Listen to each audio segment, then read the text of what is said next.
लढाई लढणार हे नक्की झालंय. मी बंड नाही, याला परत परत सांगतो मी तुम्हाला, हे बंड नाही, हे शिवसेनेचं बंड नाही, ही न्यायाची लढाई. याच्या अगोदरी अपोजिटला असायचं ना कोणतरी. पवार एका बाजूला असायचे, दुसऱ्या बाजूला कांचनकुले होत्या, कधी नलावडे होत्या, कधी जानकर होत्या. आज कोण आहे? पवार वर्सेस पवार. मग ह्या 5,80,000 लोकांनी जायचं कुठे? म्हणून ही न्यायाची लढाई लोकशाहीतली मी लढतोय. मी बंड करत नाही. लोकांची जी भावना आहे ती भावना व्यक्त करण्यासाठी त्यांना मतदानाची संधी मिळावी म्हणून हे काम. बापू तुम्ही याचं नाव नमो विचार मंच केलेलं आहे. तुम्ही शिवसेनेचे पदाधिकारी आहात, आधी मंत्री राहिलेत आहात. तुम्ही शिवसेनेच्या नावानं मंच काढण्याच्या ऐवजी तुम्ही नमो विचार मंच काढला. देशामध्ये अजित पवार हे नरेंद्र मोदींकडे गेलेले आहेत. नरेंद्र मोदी अजित पवारांचं कौतुक करतात. तुम्ही नरेंद्र मोदींच्याच नावाने विचार मंच काढता आणि अजित पवारांना आव्हान देता. म्हणजे वरचे नेते अजित पवारांचं कौतुक करता, तुम्ही अजित पवारांच्या विरोधात लढता. हा विरोधाभास नाही का वाटत? तुम्ही नरेंद्र मोदींच्या नावाने विचार मंच केला, याचं कारण काय? तुमच्यावरती असा आरोप होतोय, बापू काही नेते असं खासगी सांगतात की हे भाजपचंच काम आहे, भाजपनंच बापूंना सांगितलंय का की निवडणूक लढवा, ते एकदा स्पष्ट करा. बिलकुल नाही, कोणत्याही नेत्याशी चर्चा नाही. माझी चर्चा, मी फिरलो सगळ्या मतदारसंघांमधून, लोकांनी मला काय सांगितलं. मी काळूबाईच्या मंदिरामध्ये राख नावाच्या गावात गेलो होतो. मंदिराला भेट दिली, सतरंजीवर 200 लोक होते. आणि ज्या रिॲक्शन मी तिथे पाहिल्या, आम्हाला मत ना सुप्रियाताईला द्यायचं आहे, 15 वर्ष त्यांनी काय केलेलं नाही, ना आम्हाला सुनेत्रताई. कोण सुनेत्रताई? अजित पवारांची मिसेस म्हणून आम्ही मतदान करायचं. काय लोकशाही आहे? काय कॉन्ट्रीब्युशन? आणि म्हणून अजिबात नाही. कोणत्या नमो मी एवढ्यासाठी म्हणतोय, नरेंद्र मोदींवर या देशातल्या करोडो लोकांची श्रद्धा आहे, तशी विजय शिवतारेंची श्रद्धा आहे. आज बाळासाहेब असते तर गोष्ट वेगळी असती. शिंदे साहेब कोणाला मानतायत? नरेंद्र मोदींना. देवेंद्र फडणवीसांचं अधिष्ठान आणि जागा गुरु कोण? नरेंद्र मोदी. सर्वांचेच नरेंद्र. कारण देशाला चालवायला आदरणीय पंतप्रधान नरेंद्र मोदींशिवाय दुसरा पर्यायच नाहीये. आणि डेडिकेशन काय आहे त्यांचं? त्याच्यात सगळ्यात महत्वाची, 70 वर्ष काँग्रेसने राजकारण केलं. त्या राजकारणामध्ये प्रत्येक जिल्ह्यात त्यांनी सुभेदार नेमले. एकाचा कारखाना, एकाची दूध डेअरी, एकाची बँक. नरेंद्र मोदींनी देश आणि भाजपचा शेवटचा एंड गोल काय आहे? राष्ट्र. आरएसएस असो, भाजप असो. आणि म्हणून देशाप्रती कमिटेड. चुकीचं ठीक आहे, ईडी करून कोणाला नामावर सगळं काय करत असतील, पण शेवटी त्या सगळ्याचा एंड, त्या सगळ्याचं अंतिम ध्येय हे राष्ट्र घडवणे आहे. आणि म्हणून नरेंद्र मोदी, ते आता द्रोणाचार्य सुद्धा, मला मानू न मानू, द्रोणाचार्य मी एकलव्याला ऍक्सेप्ट केलं नव्हतं, पण तरी एकलव्य झाला मोठा योद्धा. होऊ शकते नाही. महायुतीकडे जागेची मागणी का केली? आता ते महायुती, ते मानचे नेते करत असतील. ते आता हे सगळं पाहिल्यावर नेते करतील, बोलतील काय असेल. आणि महायुतीच्या जागा अधिकच्या याव्या याकरता आता अमित शहा प्रयत्न करतात, देवेंद्र फडणवीस करतात. महायुतीकडून आपल्याला जर विधानसभेची काही ऑफर आली, विधानसभा कोणी पाहिली हो? 6 महिन्यात विधानसभा एक. मी आज सांगतो तुम्हाला, 2024ची विधानसभा सगळे सेपरेट लढतील. सेपरेट लढले नाहीत आम्ही सगळे, तर आयते उमेदवार पवार साहेबांना आणि उद्धव ठाकरेंना मिळतील. होणारच नाही, ते पोस्ट अलायन्स होईल. आणि विधानसभा कोणी पाहिले? आज लोकांची मानसिकता काय, लोकांची मागणी काय, त्याला साथ देणे हे नेत्याचं काम आहे, ते मी करतो. विरोधकांची मूठ बांधणार का तुम्ही? हर्षवर्धन पाटील नाराज आहेत, ते आता काय सगळं सांगू काय ते? बापू तुम्ही आता एकीकडे तुम्ही निवडणूक लढवण्यामध्ये ठाम आहात, दुसरीकडे महायुतीमधले एक नेते आनंद पवार असं आव्हान देत आहेत, विजय बापूंनी जर इकडे निवडणूक लढवली तर आम्ही तिकडे एकनाथ शिंदेला पाडणार. एकनाथ शिंदेचे ते चिरंजीव आहेत, एकनाथ शिंदे तुमचे नेते आहेत. जर कदाचित असा निर्णय तिथे घेतला तर तुमच्या नेत्यासाठी तुम्ही माघार घेणार का? काय सांगणार अशा वेळी नेत्या? एक लक्षात घ्या, उद्या त्याच्या चर्चा होतील, हे होईल. सगळ्यात मोठा पक्ष आज भाजप आहे. आणि भाजपचं आजचं उद्दिष्ट काय? 400 पार करायचं. पण त्याच्यावर महाराष्ट्रातलं सगळ्यात मोठं उद्दिष्ट काय? राज्याला त्रास देणारे पवार नको. महायुतीचं तेही एक उद्दिष्ट आहे. ते तसंच सक्सेस होणार नसेल. लोक बोलतायत की मी आता तुम्हाला अगदी ओपन सांगतो की ज्या गावोगावच्या लोकांच्या प्रतिक्रिया आहेत ना, त्या आहेत की अजित पवार नाही जिंकू शकत. आमची लढाई ही सुप्रिया सुळेंशी होती. अजित पवार जिंकू शकत नाहीत. त्याचं कारण उर्मटपणा. साधे लोक बोलतायत. देवाची शपथ घेऊन सांगतो, ह्या रिॲक्शन्स आहेत. त्यामुळे काम खूप मी चांगलं करतो, त्याच्यावर कोणालाही. आता मला काल माहित पडलं की भिंताडे नावाचे भाजपचे एक कार्यकर्ते अजितदादाच्या विधान भवनाच्या बाहेरच्या केबिनच्या बाहेर होते. हा? राजू भिंताडे आणि आणखी एक जण कार्यकर्ता एक विधानसभेच्या दरम्यान ते उभे होते, तर ते बाहेर आले. काय रे, इथे कशाला आला? जा ना तुमच्या चंद्रकांत दादा. हे उत्तर आहे. नावासकट सांगतो मी तुम्हाला. मला लोकांना ही असो, मी एअरपोर्टला गेलो, 2 मुख्यमंत्री, उपमुख्यमंत्री आणि मुख्यमंत्री येणार, 3 बुके घेऊन मी गेलो बारामतीला, ज्या दिवशी रोजगार मेळावा होता त्या दिवशी. मला वाटलं तिघे एकत्र येतील. अजित पवार बारामतीत होते, ते आले. आता म्हटलं हे काय दोघे वेगळे आहेत, हे आले लवकर. उघड महाराष्ट्राच्या जनतेला सांगतो, किती गुरमी माणसाला. मी म्हटलं ठीक आहे, उपमुख्यमंत्री आपलं प्रोटोकॉल आहे म्हणून मी काय मंत्री आहे, मी कोणी कार्यकर्ता नाही आहे. ते असतील 50,000 कोटीचे, मी अब्जमध्ये काम करणारा माणूस आहे स्वतःच्या कर्तृत्वावर. मी आपला गेलो, दादा त्या अधिकाऱ्यावर त्या नावाला आणि असं आहे. माझा जिल्हा प्रमुख माझ्यावर होता, म्हणे बापू याला धडा शिकवलं पाहिजे. आजही माज गेलेलं नाही. ही वर्तणूक नाही चालणार राजकारणामध्ये. तुम्ही लोकांचे प्रतिनिधी आहात, तुम्ही अशा प्रतिनिधी ह्याला पाडतो, त्याला पाडतो, त्याला पाडतो. बापू, तुम्ही आता नमो विचार मंचाच्या नावानं निवडणूक लढवणार आहात. वरिष्ठ नेते हे ऐकून घेतील असं तुम्हाला वाटतं? कारण देवेंद्र फडणवीस सातत्यानं सांगत होते की नाही, बारामतीमध्ये कमळ फुलवायचं आहे, बावनकुळे सांगत होते कमळ फुलवायचं आहे. कमळ कुठे आहे? कमळ कुठे आहे? हा निर्णय घेतलाय का नेमकं? कमळ कुठे आहे? माहितीने एकत्रपणे बसून आता त्यांना 3 किंवा 4 जागा द्यायचा निर्णय घेतलेला. आता ते शिंदे साहेबांना हे ते प्रश्न माझे नाहीत. ते सगळे मोठ्या नेत्यांचे, मी आपला साधा कार्यकर्ता आहे. माझे ते प्रश्न मला नको. बापू, अजित पवार तुमच्यासोबत आलेले आहेत, तुमच्या महायुतीचा घटक आहे. भाजपने आणि राष्ट्रवादी ठरवली की बारामतीला जागा सोडायची, पण अशात तुम्ही अजित पवार इकडे आले म्हणजे अजित पवार स्वच्छ झाले नाहीत. अजित पवार इथे आले म्हणजे अजित पवार त्यांच्या स्वार्थासाठी आले. दाखवताना ते बोलले नरेंद्र मोदी वगैरे, पण त्यांच्या हे सगळ्या महाराष्ट्राला माहिती आहे. त्यामुळे ते आले म्हणजे त्यांचे सगळे गुन्हे माफ झाले. त्यांना माफ करा. आणि आम्हाला आमचा जो अपमान केलेला आहे जनतेचा एवढा, म्हणून मी त्या दिवशी बोललो, त्यांनी येऊन पालखी तळावर इथे माफी मागावी. विजयबापूंचा अपमान केला हे नाही, पुरंदरच्या जनतेचा अपमान तुम्ही केलाय, त्यांची विजय शिवतारेंची त्यांची माफी मागा. माझा प्रश्न हा होता, बापू माफी मागितलं तर मग तुम्ही माघार घ्या. नाही हे बघा, माफी मागितल्यावर मग लोक ठरवतील. मी नाही माघार घ्या. नाही, म्हणजे तुमचा निवडणूक लढवण्याची भूमिका आहे की पुरंदर 1000% मी निवडणूक लढवणार. नाही, त्या युटर्न घ्यायचं काय कारण चाललंय?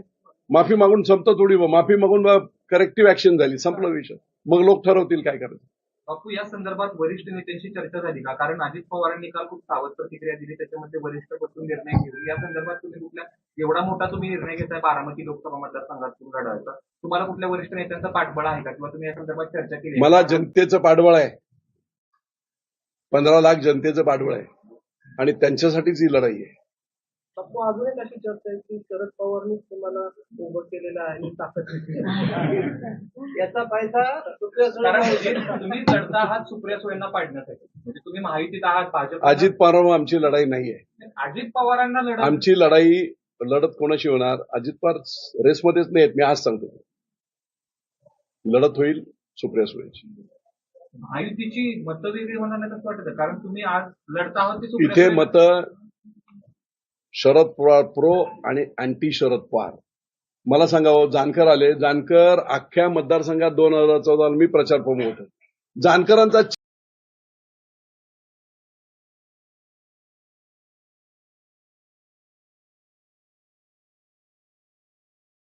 अर्थ आहे पवार विरोधी अँटी पवार मतं जी आहेत ना, ती खूप मोठ्या प्रमाणात आहेत आणि त्यांना मतदान करण्याचा अधिकार मिळाला पाहिजे. 2 पवार वर्सेस पवार हे नाही चालणार, म्हणून हे सगळं. शिंदे साहेबांना सोडणार का मग आता तुम्ही? शिंदे साहेबांची सोडायची काय कारण? शिंदे साहेबांनी जर तुम्हाला सांगितलं आता माघार घ्या तर काय? मी लोकांचं ऐकणार आणि त्या चर्चा होतील. मी माझं मत त्यांच्यासमोर सुद्धा मी प्रामाणिकपणे जाऊन हे मत मांडणार. तुमचा जो हेतू आहे, महायुतीचा हेतू काय? शरद पवारांना चेकमेट करणे खूप त्रास होत आहे. तो साध्य होणार नाही याच्यातून. पण बंडखोरी झाली ना सर. बंडखोरी नाही, परत मी सांगतो, बंडखोरी हा शब्द वेगळा. लोकांच्या भूमिका, लोकांच्या भावना तशा आहेत म्हणून हा सगळा आहे. शिंदेना डावलून तुम्ही लढवणारच. डावली तुम्ही कशाला शब्दाचे हे करताय. माझे ते मित्र आहेत, माझे एकदम चांगले आहे, आमचा नेते आहे, मुख्य नेते आहेत, त्यांच्याबद्दलचा प्रचंड आदर आहे. तुमच्या माहितीसाठी सांगतो की जेव्हा ते उठाव झाला, त्यांचा बंड सुद्धा उठाव झाला एका प्रिन्सिपल मुद्द्यांवर, त्यावेळेस ते सगळे आमदार जेव्हा गेले त्यावेळेस महाराष्ट्रातला ते मुख्यमंत्री होण्याच्या अगोदर महाराष्ट्रातला मी पहिला मंत्री आहे ज्याने प्रेस कॉन्फरन्स घेऊन 5 दिवस अगोदर यांचे विचार बरोबर आहे, उद्धव साहेब काँग्रेस राष्ट्रवादी बरोबर गेले ते चूक आहे आणि म्हणून त्यांनी केलेला उठाव, या उठावाचं समर्थन करत मी त्यांच्याबरोबर आहे, माझी जनता त्यांच्याबरोबर, असं 5 दिवस अगोदर प्रेस घेऊन मी सांगितलं. या निर्णय घेण्यामागे आपल्या गुरु कोण? हा निर्णय घेण्यामागे ठीक आहे, उत्तरानं बोलू द्या. बरोबर केला म्हणून त्यावेळेस एकनाथ शिंदे उठाव केला. आता तेच अजित पवार तुमच्याकडे आले. एकनाथ शिंदे अजितदादांचं कौतुक करतात बारामतीमध्ये येऊन. तुम्ही म्हणता की नाही एकनाथ शिंदे आमचे नेते आहेत. अमित शहा अहो, अलायन्स सगळं तुम्ही जरा भाषणं काढा ना पाठीमागची. मला एक मिनिट. अजित पवारांनी एकनाथ शिंदेबद्दलचं एक मोठं वक्तव्य त्याचं. अरे काय, कुणाच्या वडिलांनी पक्ष स्थापन केला, शिवसेना कुणी वाढवला, कुणी हे केला, हे बरोबर सगळ्या अख्ख्या महाराष्ट्राला जगाला माहित असताना चिन्हासकट पक्ष पळून नेला, बरोबर आहे काय? त्यांनी काय केलं? त्यांचंच भाषण. बघा, राजकारणात वेगवेगळी भाषणं वक्तव्य होत असतात टाइम टू टाइम. मला एक कळते, मी प्रामाणिक आहे. लोकांची जी प्रामाणिक इच्छा आहे त्या इच्छेला साथ देण्याचं काम, शेवटी निर्णय काय लागेल तो लागेल, पण त्यांना मतदान करण्याची संधी देण्याचं काम, ते कर्तव्य मी करतोय म्हणून मी हे करतोय. बारामती लोकसभा मतदारसंघातल्या तुम्ही खरं तर पुणे जिल्ह्याचा विचार केला, त्यात बारामती लोकसभा मतदारसंघाचा विचार केला तर तुमच्यासारख्या लोकांचा अनेकांची अजित पवारांची संघर्ष झाला किंवा शरद पवारांची संघर्ष झाला. ही नाराजी जी खतखत आहे, भाजपमध्ये देखील लोक बोलत नाहीयेत ते पदाधिकारी, ते तुमच्याशी त्यांच्या मतांच्या आधारावर तुम्ही हे बोलताय. मतदानात लोक जाऊन मतदानात करतील. 50 वर्ष ज्यांच्याशी आम्ही संघर्ष केला त्यांना तुम्ही मत द्या म्हणून सांगायला गेलं तर भाजपचे कार्यकर्ते सुद्धा तेवढेच नाराज आहेत. आणि ह्या पुणे जिल्ह्यामध्ये, पुणे जिल्हा म्हणजे काय मक्तेदारी आहे का पवारांची? मला सांगा ना, एक तरी नेता मोठा होऊ दिला का? प्रत्येक नेत्याचे पाय कापण्याचं काम यांनी केलेलं आहे. आमच्याशिवाय मग फक्त बारामती लोकसभा मतदारसंघ नाही, पुणे जिल्हा दुसरा कोण नाही, आम्हीच. अशा पद्धतीने त्यांनी मग ते पिंपरी चिंचवडला असेल, पुण्यामध्ये असेल, ओव्हरऑल सगळा जिल्हा परिषद असेल, सगळीकडे जो साखर कारखाने असतील, कोऑपरेटिव्ह असतील, बँका असतील, ते बनवलेत कोणी? कारखाने बनवणारे वेगळे, बँका बनवणारे वेगळे, खस्ता खाणारे वेगळे, आता तिकडे बाप बनून बसणारे वेगळे. खतखत आहे सगळ्या लोकांच्या मनामध्ये. खतखत आहे बापू, परंतु या निर्णयामागे आपले गुरु कोण? माझी सामान्य जनता बारामती लोकसभा आणि मतदारसंघाचा नरेंद्र मोदींकडे मी बघून हे काम करतो. बारामती लोकसभा मतदारसंघाचा विचार केला तर प्रामुख्यानं 3 उमेदवारांच्यात लढाई होती. तर तुम्ही आहात, दुसरीकडे सुनेत्रा पवार आहेत आणि तिसरीकडे सुप्रिया सुळे. त्याचा नंबर लावायचा झाला तर पहिल्या क्रमांकावर कोण राहील, दुसऱ्यावर कोण राहील, तिसऱ्यावर काय राहील? पहिल्या क्रमांकावर विजय शिवतारे, दुसऱ्या क्रमांकावर सुप्रियाताई, तिसऱ्या क्रमांकावर सुनेत्राताई. अजित पवारांना तुम्ही या मतदानाच्या लिस्टमध्ये घेतलं? कोण कसे देतील म्हणून? अजित पवारांना मतदान का करावं? काय केलंय पुरंदरसाठी, काय केलंय भोरसाठी, काय त्यांनी केलेलं आहे? केलं काय नाही, उलट त्यांना लोकांना पाय कापण्याचं काम त्यांनी केलेलं आहे. सगळे नेते मोठे होते म्हणून मागे सांगितलं की थोपट्यांवर अन्याय कोणी केला, दादावर अन्याय कोणी केला, हर्षवर्धनवर अन्याय कोणी केला, खाली राहुल कुल साहेबांवर अन्याय कोणी केला, सुभाष कुल असताना अन्याय कोणी केले? कुठे नाही. सर्व ठिकाणी आपलं वर्चस्व राहून नेता उपजूनच द्यायचा नाही, त्याला मारून टाकायचा. हे फक्त त्यांनी इथे नाही केलं, पुण्यात सगळ्या महाराष्ट्रातले प्रमुख मराठा नेते, सोमेश्वर कोणी बनवलं, काकडेंनी बनवलं, माळीनगर कोणी शेमेकरांनी बनवलं, जाचकांनी छत्रपती बनवला, खाली शितोळे त्यांनी दौंड बनवला, ही सगळी बँका कोणी केल्या, VSI वसंतदादांनी केली. कुठे आहेत लोक आता? आज काय सगळं ताब्यात कोणाचे? त्यामुळे ही खतखत कुणाला वाढूच द्यायचं नाही महाराष्ट्रामध्ये. अगदी शंकरराव खोल्यांपासून बाळासाहेब विखे पाटलांपासून सगळ्यांना धारेवर धरण्याचं काम त्यांनी केलं. मी एकदा मध्ये एका इंटरव्ह्यूत बोललो होतो, 1998 नंतर कुणीही मुख्यमंत्री झाला तरी 2014 पर्यंत देवेंद्र फडणवीस जोपर्यंत मुख्यमंत्री झाले नाही तोपर्यंत सत्तेचं सेंटर बारामतीच होतं. कुणी हो, विलासराव झाले तरी सत्तेचं सेंटरच होतं. सुशील कुमार झाले तरी सत्य, सिल्वर ओकवर जाऊन बोलायचं अलायन्सची गव्हर्नमेंट 15 वर्ष सगळं काय सत्तेचं सेंटर तेच होतं. बापू मला असं सांगा, तुम्ही असं म्हणते केलं आहे केलेलं आहे. अजित पवारांना भाजपनं घेतलं त्यावेळेस विजय शिवतरेंना या मतदारसंघामध्ये विचारायला हवं होतं, कारण नाही, नाही. भाजपनं ही तडजोड केली आहे का अजित पवारांसोबत? तुम्ही असं म्हणता मी तुम्हाला एकच सांगतो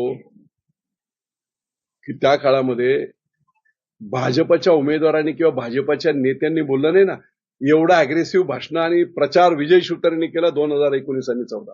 आत्ताच म्हणजे बापू तुम्ही लढला त्यांच्या विरोधात प्रचार केला हे सगळं ठीक आहे, भाजपनं अजित पवारांना का घेतलं? का घेतलं ते मला विचारता कसं, ज्यांना घेतलं त्यांना विचारा. जोडून दुसरा प्रश्न विचारतो बापू. 10 दिवसापूर्वी तुम्ही बारामतीमध्ये आला होता. 13 तारीख आहे, 2 तारखेला हा मेळावा झाला. त्याच्यामध्ये तुम्ही असं बोलला होता की आधी विधानसभेचं ठरवा मग लोकसभेचं काम करू. या 10 दिवसात मी परत सांगतो, लोकांची मानसिकता पाहिल्यानंतर मी हा निर्णय घेतला. लोकांची डिमांड आहे म्हणून मी हा निर्णय घेतला. आणि परत माझ्याही लक्षात आलं, विधानसभा 6 महिन्यानंतर कोणी सांगितलंय काय होणार आहे. विधानसभेचा आणि याचा काही संबंध नाही, त्यामुळे हा निर्णय आम्ही. एक लक्षात घ्या, बारामतीतल्या लोक म्हणजे अजित पवारांना किती अजूनही आहे. विजय शिवतारे माजी मंत्री आहे स्टेजवर, मुख्यमंत्री आणि उपमुख्यमंत्री एक प्रोटोकॉलचा भाग म्हणून नाव घेऊ शकतात, पण अजित पवारांना लाज वाटते विजय शिवतारेंचं नाव घ्या. ते बघा, तुम्ही व्हिडिओ शूटिंग बघा, त्यांनी सगळी नावं घेतली पण विजय शिवतारेंचं नाव घेतलं. विजय शिवतरेंची अजित पवारांशी वैयक्तिक लढाई आहे? नाही, मतदारसंघाची पवारांच्या विरुद्ध लढाई. ही लढाई पवार वर्सेस लोकसभेतील, बारामती लोकसभेतील मतदार अशी लढाई आहे. या लढाईत तुम्ही म्हणताय बापू तुम्ही बिभीषण आहात या लढाईमध्ये, रावण कोण आहे मग? आता कोण, आता बिभीषण म्हटलं तर रावण कोण समजा तुम्ही. शेवटचा एक प्रश्न विचारतो. आता कशाला या शब्दात अडकवा. मी एवढंच सांगितलं की ही लढाई पवार वर्सेस अख्ख्या मतदारसंघातील सामान्य जनता. एक शेवटचा प्रश्न विचारतो. यांच्याशी काही भेटी झाल्यात का? त्यांच्याशी काही बोलणं झालंय? हे काय तुम्हाला सांगू का मी?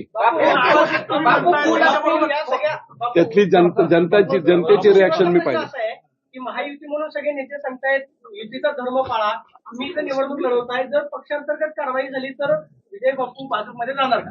मी माझ्या लोकांसाठी काही करायची तयारी आहे. बाकी फक्त एक प्रश्न, कोण असतील पाटील असतील यांचं प्रतिनिधित्व तुम्ही करता आहात का? मी लोकांचं प्रतिनिधित्व सगळ्या इंदापूर, दौंड, पुरंदर, भोर, खडकवासला आणि मुळशी, वेल्हा सगळ्या तालुक्यांचं नेतृत्व मी करतोय, लोकांचं, सर्वसामान्यांचं. धन्यवाद. आता बस म्हणतो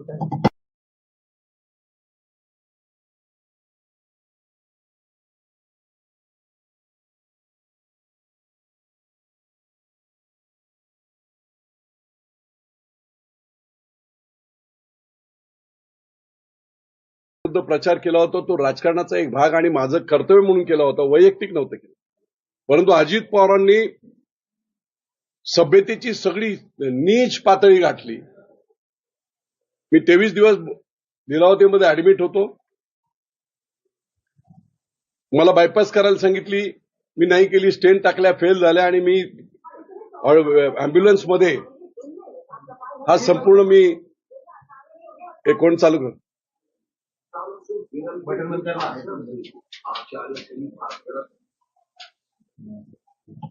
संपूर्ण कार्डियक अँब्युलन्समध्ये माझा प्रचार झाला आणि अजित पवारांनी या पालखी तळावर असं सांगितलं, मरायला लागलेला आहे तर कशाला निवडणूक लढवताय, तुम्ही खोटं बोलताय, लोकांची सहानुभूती घेण्यासाठी हे खोटं चाललेलं आहे काम तुमचं. माझ्या गाडीपर्यंत, माझ्या गाडीचा नंबर, मग ती कोणाची आहे, कुठच्या कंपनीची, इथपर्यंत खालच्या थराला अजित पवार आले. आणि तू कसा पुढे निवडून येतो तेच मी आता बघतो. महाराष्ट्रभरामध्ये मी कुणाला पाडायचं ठरवलं तर मी कुणाच्या बापाचं ऐकत नाही, मी पाडतो म्हणजे पाडतो. राजकारणामध्ये एखाद्याला निवडून आणण्याची पॉझिटिव्ह प्रवृत्ती असावी. मी निवडून आणणार म्हणजे आणणार. गाव पेटवायला एक नालायक माणूस लागतो, काडी ओढायला. गाव वसवण्यासाठी अनेक हात लागतात. मग अशा प्रकारची उर्मट भाषा त्यांनी केली होती आणि म्हणून आज त्या उर्मट भाषेचा मी माफ केलेला आहे त्यांना. ते ज्यावेळेस महायुतीत आल्यावेळेस मी जाऊन त्यांचा सत्कार देखील केला. मी भेटलो त्यांना. पण तरीही पुढच्या 7-8 महिन्यामध्ये त्यांची गुरमी तशीच होती. नीट बोलायचं नाही कोणाशी, काय कोणाचं काय घरी कोण धान्य पाठवतं, सगळे आपापल्या पद्धतीने. तुम्ही किती कोटीचे असाल ते बाकी कोणी सगळे तसेच आहेत. पण अतिशय उर्मटपणा जो त्यांचा होता, त्या उर्मटपणाबद्दल पूर्ण बारामती लोकसभा मतदारसंघात जेव्हा मी फिरलो त्यावेळेस लोक असे म्हणायला लागले की बाबा ठीक आहे, दोन्ही आता सुनेत्राताई आणि सुप्रियाताई आहेत, अजित पवार उर्मट आहे. मी दोन मधल्या प्रतिक्रिया सांगतो. अजित पवार उर्मट आहेत आणि म्हणून आम्ही अजित पवारांना मतदान करणार नाही, त्याच्याऐवजी आम्ही सुप्रिया सुळेंना मतदान करू. काही लोकांचं असं म्हणणं आलं की एका बाजूला लांडगा आहे आणि एका बाजूला वाघ आहे, कुठच्याही पिंजऱ्यात टाकलं तरी तेच आहे. आम्ही मतदान कसं करणार ते? आणि जेव्हा माझ्या हे लक्षात आलं जनतेची अडचण, त्यावेळेस मी ठरवलं की 6,86,000 मतदान हे पवारांच्या समर्थनार्थ आहे. या बारामती लोकसभा मतदार जवळजवळ 5,50,000 ते 5,80,000 मतदार पवार विरोधक आहेत. ते ना सुप्रियाताईला मत देऊ इच्छित ना सुनेत्रताईला देऊ इच्छित.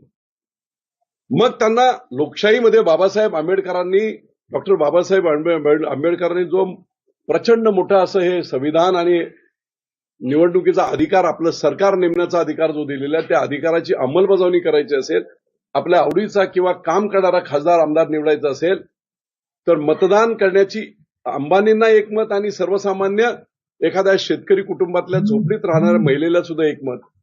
ही एवढी डेमोक्रेसी लोकशाही प्रचंड तयार करून ठेवली. आणि मग जर त्यांना अशा नावडत्या लोकांना मतदान करण्याची संधी जर मतदारांना मिळाली नाही, तर तो डेमोक्रेसीचा, लोकशाहीचा आणि बाबासाहेबांनी निर्माण केलेल्या सगळ्या व्यवस्थेचाच कुठेतरी घात होतोय. असा प्रकार माझ्या नजरेत आल्यानंतर मी ठरवलं.